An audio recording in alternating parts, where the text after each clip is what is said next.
This is Amy Gray-Cunningham, and you are listening to the Butterfly Kisses podcast, a journey of spiritual transformation.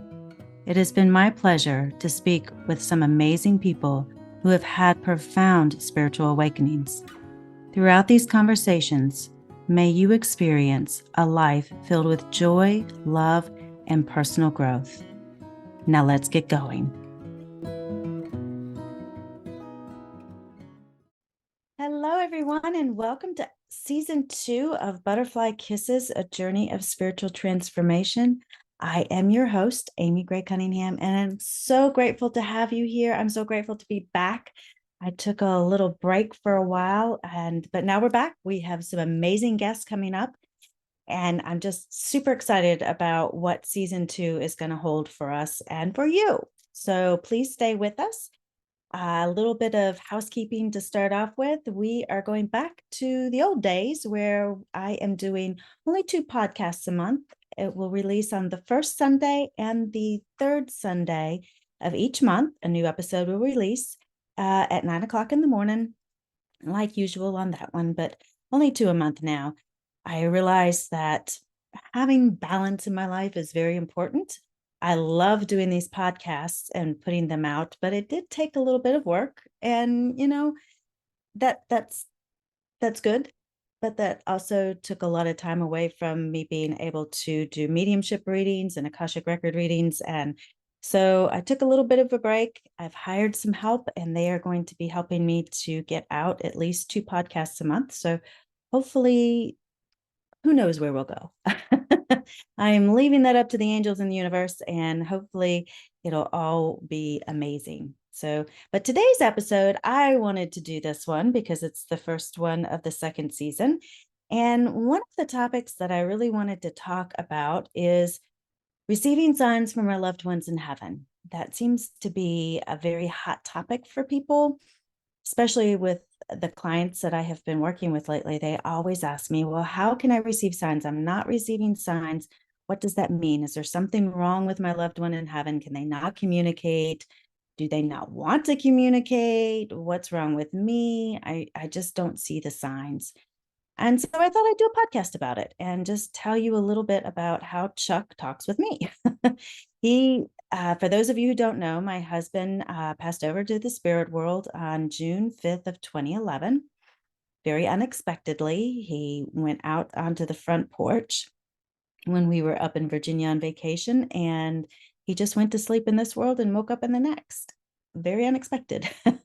And it's been an amazing almost 3 years. And actually, when this episode releases, it will be his 3rd anniversary of being in the spirit world. Part of me is a little apprehensive about it, but also he's so very much a part of my life still that I still feel very married to him, and I hear his voice all the time. And it's actually his voice in my head, which is really kind of cool, because when we're used to communicating to our loved ones, we will hear their voice in our head as if they're speaking to us. They don't have vocal cords anymore in the spirit world. They don't need it. They just talk to each other without words, and it's very understood.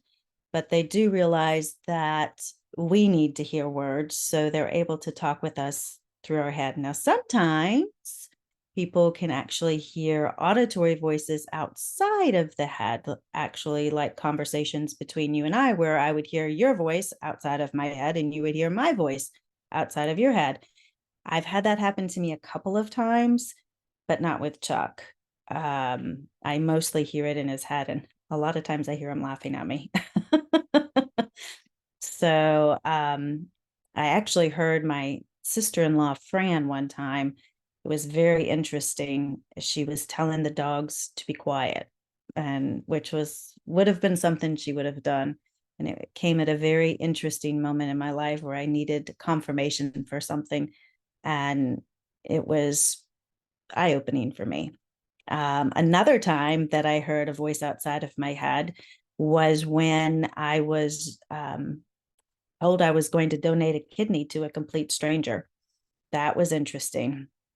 My husband was telling me about friend of his from high school, Jennifer Ensley, who wrote a podcast, um, a Facebook post about her brother needing a kidney. He was dying and he needed a life-saving kidney. And I remember Chuck telling me about this, and he's like, "Do you remember Jennifer Ensley from high school?" And I was like, "No, don't remember her." And he went on to tell me about David, her brother. And I remember telling him very clearly, well, I hope someone steps up to help him, because I felt so much compassion for him, and like I knew him, but I didn't know him. And I really hoped that somebody would help him. And I felt a lot of compassion for his daughters, because I know what it was like to have a father in the spirit world. And my heart went out to them. And right as I said that, I was standing in the kitchen washing dishes, cleaning up after dinner. And I heard, just as audibly as I'm talking now, "Amy, that person will be you." And I just kind of looked around like, what the H what happened? But in instant, I knew, just clear cognizant, that I would be a perfect match for David. And we were. 6 months later, I was giving one of my kidneys to him. And he is, oh, good gracious, it's 13 years later. This was 2011. And he's now a grandfather of two young children. And him and his wife just celebrated 39 years of wedded bliss. And, it's just been wonderful. So certain things can happen where you will hear voices. Doesn't happen all the time. Like I said, I've only heard it really twice. I do see spirits on occasion, but not very often. I've seen, especially when I was younger, as a young child, I remember having invisible friends, and everybody was like, "Oh, isn't that nice?" And I'm like, "Can't you see them? They're right here." But nobody saw them but me.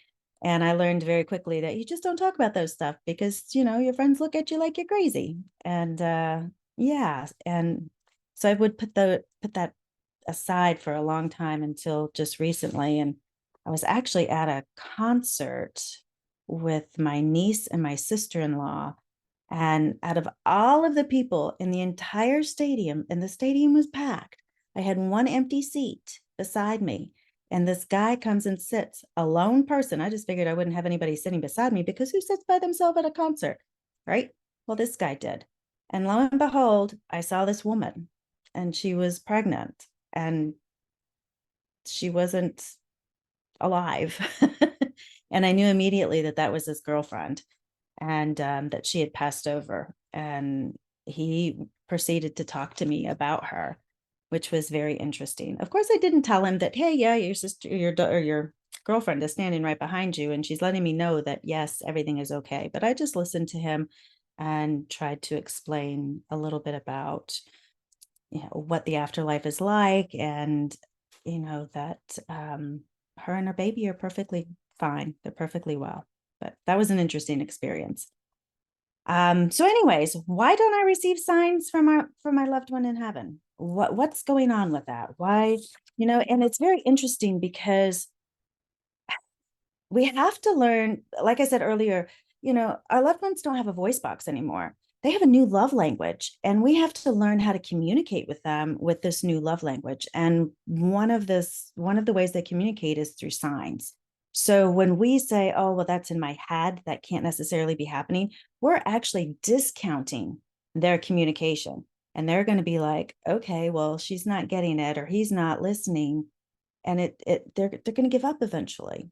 And I don't want to put anybody, scare anybody. "Oh my God, I've sent my loved one away." That's not true. They're constantly finding new ways to communicate and to get our attention.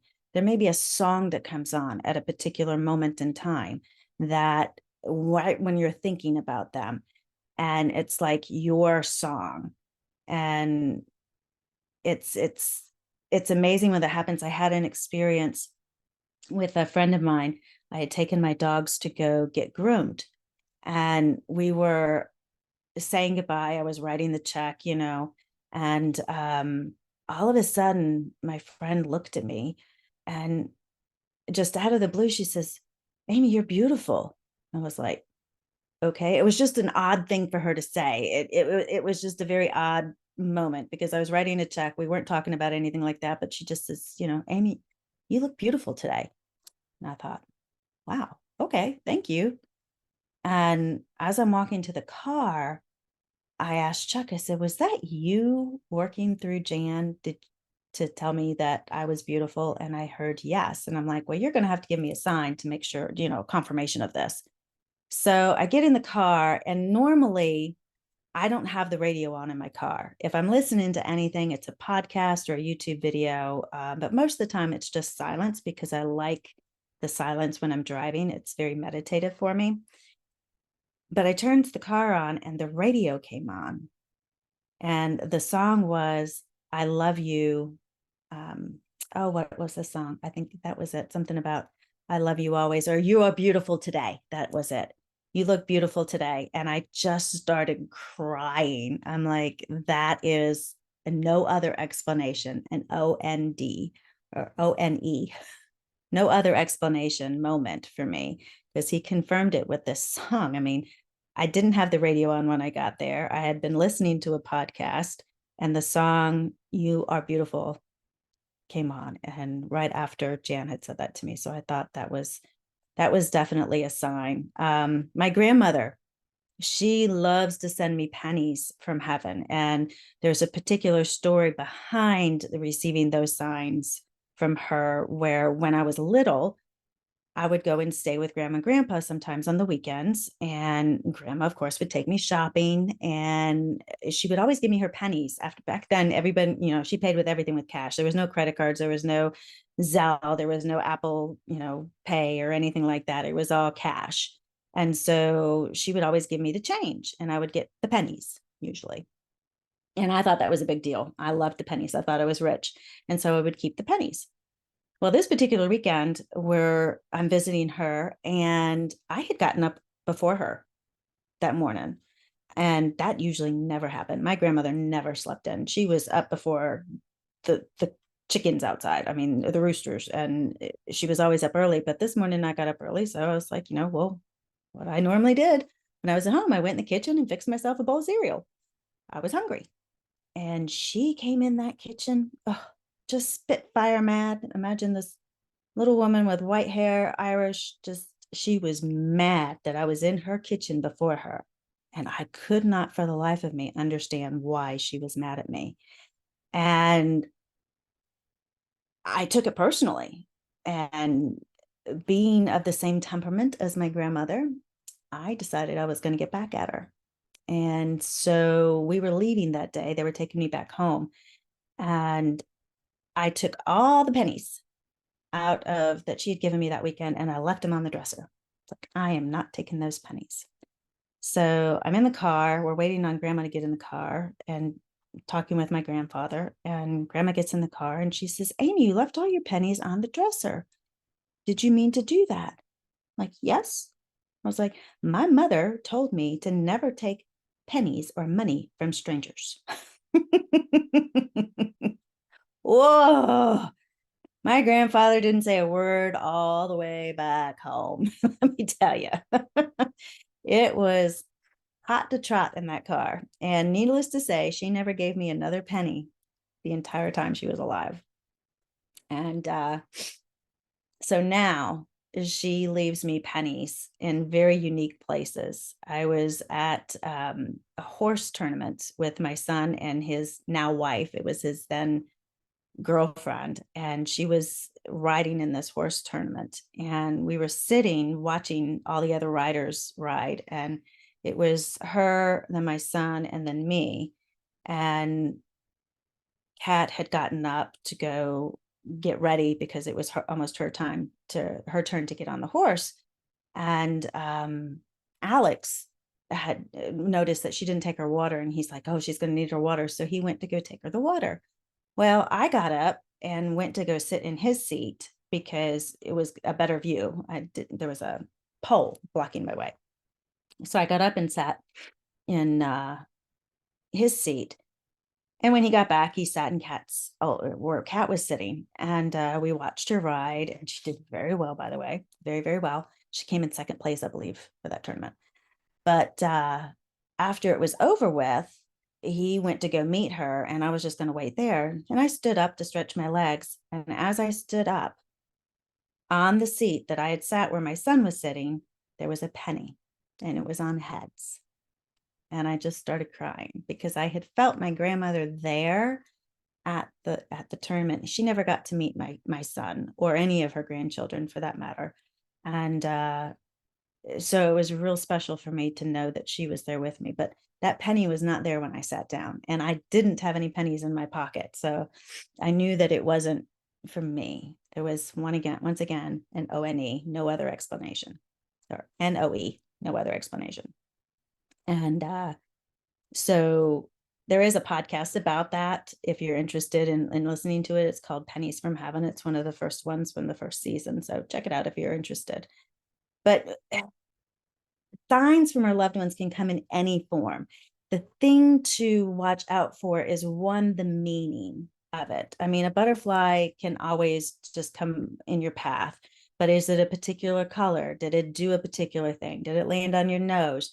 Because it's very easy for our loved ones in spirit to communicate with us through animals, because they can say, hey, Mr. Butterfly, do you mind if we send a message to my loved one today? And they can help manipulate that energy. So it's very easy for them to do so. They love to use numbers on clocks, like 11:11, 10:10, 12:12. Those are usually angel signs. But sometimes, if there's an important date, the date of their death or their birth date, and you just so happen to be thinking of them, and the receipt total is, 10/27/69, which is my husband's birth date. Um, you know, those type of things can happen. So just keep an eye out, and be cognizant of what's going on, and just say, thank you. Thank you, honey. And sometimes you may not be thinking of them, and all of a sudden a thought of them or a memory will pop into your head. 9 times out of 10, that's them saying hello. It really is. And so just take that as a warm welcome and say, thank you. I appreciate the sign. I appreciate the communication. And talking with them about your day, how things are going. Ask them questions. Sometimes I'll ask Chuck a question, and then I'll pull a tarot card to see, what the answer is. Or I'll say, okay, well, give me a sign. I'm going to show you how to ask for signs here in a few minutes. But and then I wait and I put it away until he gives me that sign. So it's very, but the list is in music, animals, people, numbers, money. The list is endless. Chuck was sending me feathers. I've got a collection of feathers in my office that he would send me all the time, and they would wind up in very weird places. Just when I needed them the most, a feather would appear. And in my house, there's no feather. There's feathers. I mean, I don't have any chickens or birds in my house. So a feather appearing is very interesting. And he's done that several times. But so it's easy to dismiss signs as just your imagination, or a coincidence, but don't do that. Always say thank you, and let your loved one know that you love hearing from them, and to continue to send you signs because you want to hear from them. Gratitude keeps communication open. Saying thank you is huge. And just remember to be open to how these signs come to you. Don't demand, okay, well, you've got to send me a rainbow on this particular day at this particular time. It doesn't necessarily work like that. You have to just be open and be willing to notice the signs that do come up for it. Are you searching for a deeper connection with the unseen world? Well, then look no further. I am Amy Gray-Cunningham, and I invite you to explore the realms beyond the ordinary. As a gifted medium, I've spent years honing my abilities to bridge the gap between our world and the spirit realm. My unique approach to mediumship combines intuition, empathy, and a profound understanding of the unseen energies around us. Through a mediumship session, I can help you connect with your loved ones who have passed on, providing comfort, healing, and profound insights. Whether you're seeking closure, guidance, or simply a sense of peace, my mediumship sessions provide a secure and nurturing space for you to delve into the mysteries of the afterlife. Join me today on a transformative journey as I channel messages from the other side, offering validation, clarity, and a profound sense of connection to those who have crossed over. Book your mediumship session with me today. A typical session lasts about 50 minutes, giving us ample time to connect and for you to experience the power of a spiritual connection. So visit my website at amygray-cunningham.com to schedule your session. Now get ready to unlock the healing that awaits you. So let me give you a little example on how to ask for signs. And this is the way I do it. And I also do this with my guides as well. And angels, I ask for the signs just like this, but I get comfortable. You can have your feet on the floor, you can have them up, whatever is most comfortable for you. It doesn't matter. But the key is to center yourself and ground yourself. And what I do is I take in 3 deep breaths. I breathe in on the count of 4, I hold for a moment, and then I breathe out on the count of 6. So let's do that together. Okay, so get comfortable. And now I want you to just take a deep breath in, breathing in on the count of 4, 3, 4, hold for just a moment, and then breathe out. 4, 5, 6. Breathing in longer, or breathing out longer than you breathed in. Let's do 2 more times. Breathe in on the count of 4. Hold for just a moment, and then release, letting go of any cares, worries, or fears. And you want to pull your stomach into your spine, pull your belly into your spine, and really pulling in on that vagus nerve. And that immediately starts to relax you and puts you into that beta state to be able to hear.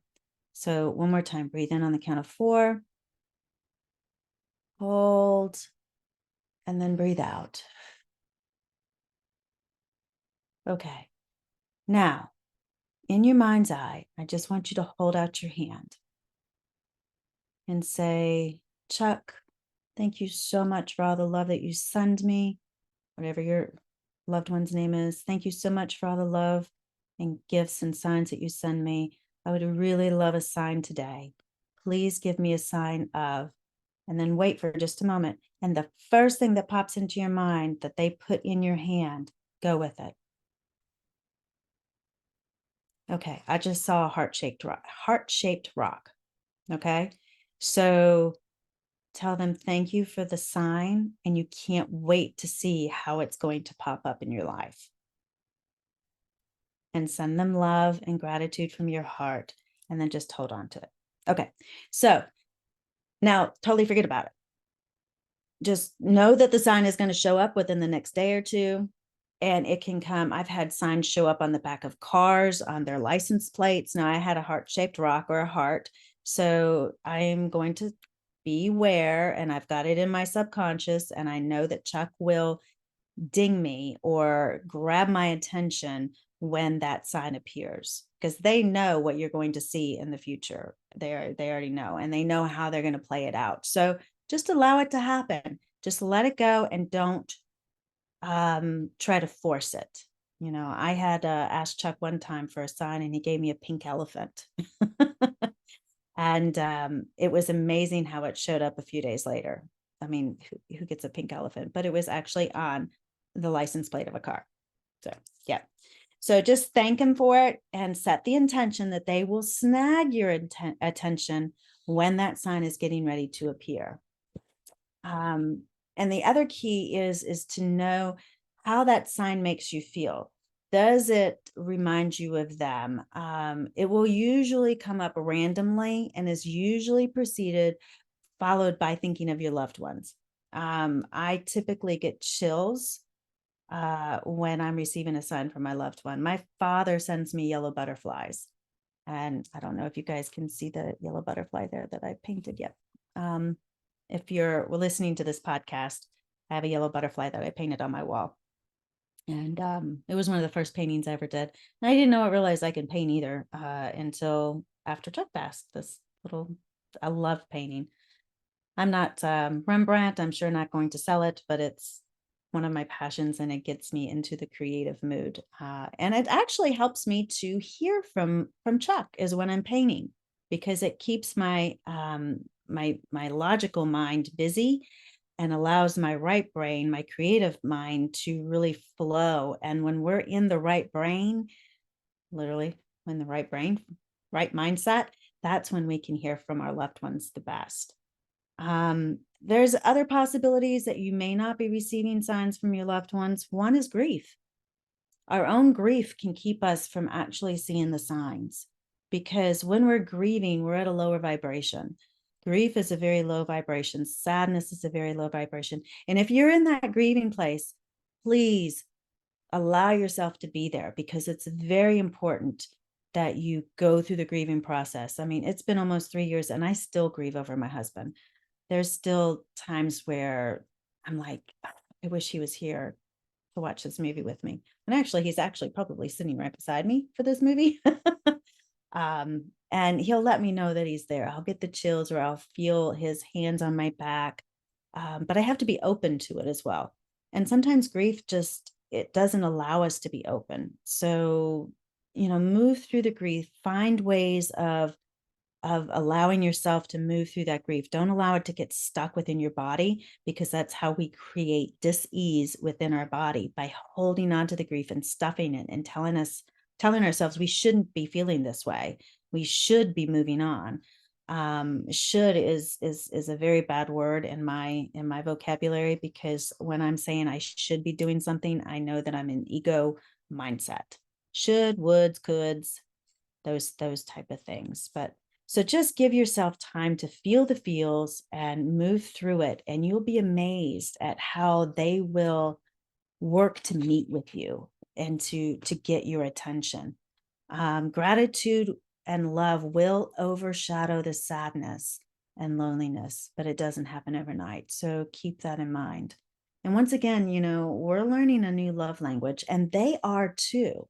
So that's another reason why you may not be receiving a lot of signs, because they're learning how to live and work in their new world, and how to manipulate things. And remember the movie Ghost, where he's learning how to grab the penny up, and how to use his intention to move things, because he's no longer in a physical body. He can't just pick things up and go. He had to relearn how to move that penny.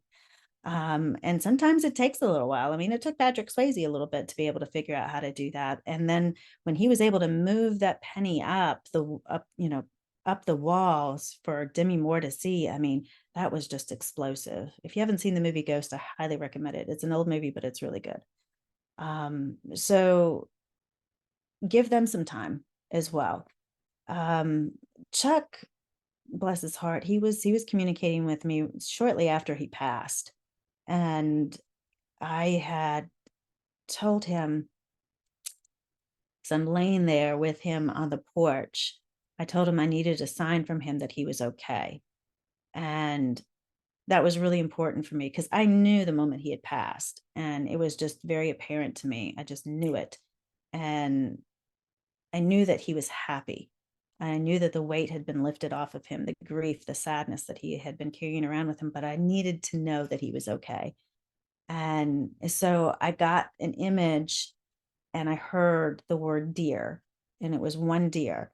Now, we live in the city of Charlotte, in the center of city of Charlotte, but we have deer everywhere, everywhere. And it's just amazing to me how these deer come around, but they're always together in a pack of 2, 3, 4, 5, 6. I mean, there's usually never just one deer. If there's one deer, if you see one deer, there's usually others around. And so I'm like, okay, I can't wait to see how you pull this one off, honey.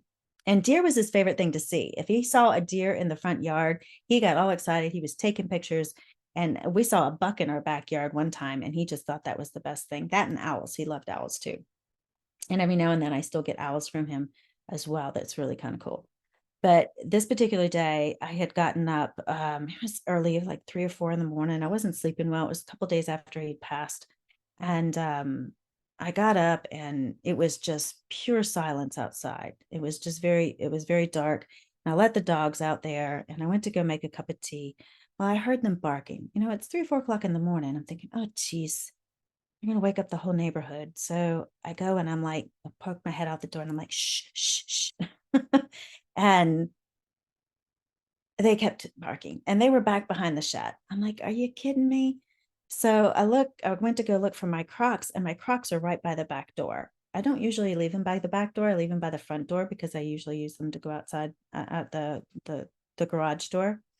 So I was like, this is weird. Why are my shoes right here? But I put them on and I go outside and I'm trying to grab the dogs. And all three of them came out around the shed, the backside of the shed. And there's a fence line that goes around. And Buddy was still back there. So I walk a little closer and Buddy comes out. And as Buddy comes out, along with him comes this one deer. One deer. And I'm looking around. I don't see any other deer. And like I said, it's black outside. It's so quiet. You could hear a pin drop. All three dogs quit barking. They come and sit at my feet. And this deer comes straight up to me and is looking at me. I'm getting chills as I'm telling this story. I love this story. Comes straight up to me and looks at me straight in the eye. And we sit there and stare at each other. I don't know how long I was out there, but tears are streaming down my face because I knew this was Chuck. It was the feeling that I had, the most overwhelming feeling of, wow, this is amazing. And then eventually he just turned around and walked away. And I'm like, thank you, Chuck. And I knew that he was okay, that he was happy and he was well. He was with his parents and his sister. And I just knew it. And I came back inside and I sat here and cried because it was the sign that I needed from him. It was just amazing. Now, and I also mentioned earlier, these, when you play the sign game with your loved ones, the signs can come up in many different forms, and you have to be willing to look for them and when you're paying attention, you'll get snagged. My uncle had passed away about a year after my husband, and my mom and I had gone down to Atlanta to spend time with my aunt and her family down there for her birthday. And so I really wanted to let her know that my Uncle Don was with her. And so I asked him for a sign before I left. I said, give me a sign to let me know that you are with her. And I saw a blue ball. I'm like, okay, this is going to be interesting. A blue ball, there's kids there. I figured, maybe it's a blue ball, but it was a blue ball. It was a blue circle. I just assumed it was a ball. It was a blue circle. So we get down there and, I'm looking all weekend for a blue ball or something that would snag my attention. Nothing. And I was helping to set dinner, the table for dinner. It was my aunt's birthday dinner. And I even helped set the table and everything. Never once got snagged. And we went through the dinner. I ate dinner and never got snagged. Wait for this. This is pretty cool. And then we're singing happy birthday to my aunt. And I literally could feel and see my uncle standing behind my aunt. And I'm just like ready to cry. And then I heard look down. And I looked down, and underneath my plate was a blue round placemat. It was the same size as the ball that I saw, the same color blue that I saw, and it was right underneath the whole time. I even put the things on the table. It never once caught my attention until we were singing happy birthday, and I could feel the presence of my uncle, and he snagged my attention by telling me to look down. And I just start crying. Everybody probably thought I was crazy, but that's okay. So I later told her that he was with her when we were singing happy birthday. And I think that meant a whole lot. So just be on the lookout for the signs. You never know. He knew I was going to be setting the table. He knew that there was going to be a blue placemat. He showed me, it wasn't a blue placemat that I saw, but it was a blue circle, which represented a ball to me. So just, keep an eye out for the different signs, because it can come in many different ways in different places. Our loved ones so want to communicate with us, and they so want to talk with us. They so want to still be a part of our lives, because just because they're not physically here, they're just in the next room. Literally, that's what Chuck has told me so many times. He is literally in the next room. I may not be able to see him with my physical eyes, but I can so sense him. And sometimes I can smell him because he left it. He smoked cigarettes and he had that unique cigarette smell sometimes. And I can still smell it every now and then. No. So my mother even actually smelled it in the car one time. I was like, smell it. It smells like smoke in here and nobody's smoking. And it's not a car that he ever smoked in because it was a brand new car. So um, learning to understand how to communicate with them and how to learn their new love language. It's very easy to do, but we have to get outside of our mind and quit thinking, oh, this is a coincidence, or oh, I'm making it up. God gave us an imagination for a reason. It's called, I imagine or I image. And the easiest way to do this is by raising our grief to a state of gratitude and love. And by raising our vibration, we meet with them. And it's so much easier for them to send us signs when we can do that. So the key to the sign game is to remain open and flexible about how these signs are going to show up and what they're going to look like, but hold out your hand and ask them to put a sign in your hand. Like I said, I got a heart-shaped rock or a heart shape. So I'm going to keep a lookout for that. And maybe in the next episode, I can let you know how Chuck decided to give this to me. So anyway, I thank you so much for joining me. If you have any questions about how to receive signs from your loved ones, please, send me a message in Facebook or an email at Amy Gray-Cunningham. I'd love to hear about how, your loved one has sent you signs. Post about this in the podcast. And if you like this episode and, please subscribe and then also share it with your friends and let them know what's going on. We are back and ready to roll for season 2 of Butterfly Kisses podcast. And I am super excited about all of the guests that I have coming up. And I want to thank you for joining me today and being part of this wonderful mystery of love, life, and the afterlife, and sometimes you can't make up these no other explanations, ONEs. And I'd love to hear about yours. So shoot me a message. Thanks. Talk to you soon. See you next time. Thank you for tuning in to Butterfly Kisses podcast, a journey of spiritual transformation. We hope today's episode has sparked new thoughts, offered fresh perspectives, or simply entertained you. Remember, the conversation doesn't have to end here. Connect with us on social media, share your thoughts, and stay engaged. Also, share it with a friend. Until next time, keep exploring, keep learning, and keep embracing the journey of spiritual transformation. Take care, and we'll catch you on the next episode. See ya!